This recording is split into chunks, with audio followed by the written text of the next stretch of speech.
একটি বদলির জন্য ১ কোটি টাকা অফার এসেছিল শিক্ষা উপদেষ্টা। হ্যাঁ দর্শক, এরকম একটি সংবাদ প্রকাশ করেছে দৈনিক শিক্ষা.com। আজ ৪ জুন ২০২৫ তারিখে সংবাদটি প্রকাশিত হয়। চলুন জেনে নেই সংবাদের বিস্তারিত।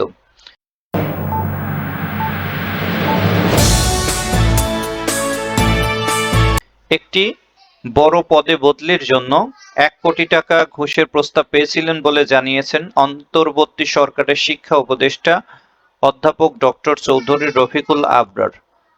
আসন্ন এইচএসসি পরীক্ষা ও অন্যান্য বিষয় নিয়ে বুধবার ৪ জুন সাংবাদিকদের সঙ্গে এক মতবিনিময় সভায় দুর্নীতির চিত্র তুলে ধরতে গিয়ে একথা জানান তিনি। শিক্ষা ব্যবস্থা স্বচ্ছ ও দুর্নীতিমুক্ত করতে সরকার জিরো টলারেন্স নীতিতে অবস্থান করছে বলে জানান শিক্ষা উপদেষ্টা।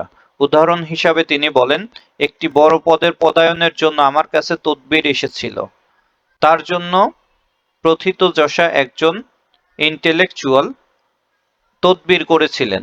পরে তার বিষয়ে খোঁজ নিয়ে দেখি তিনি ওই পদের জন্য যোগ্য নন। তখন আমরা তাকে প্রত্যাখ্যান করি। পরবর্তীতে তিনি অন্য মাধ্যমে আমার সঙ্গে যোগাযোগ করার চেষ্টা করেন এবং সে আমাকে একটা অ্যামাউন্ট অফার করেন।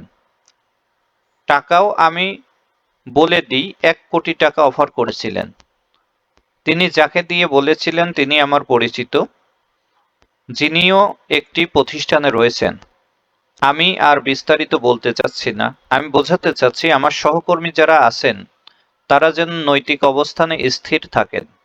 আমি পদে থাকা অবস্থায় কোনো দুর্নীতি সহ্য করব না। তিনি আরো বলেন, দুর্নীতির কথা আমরা বিভিন্ন সংবাদ মাধ্যমে শুনি।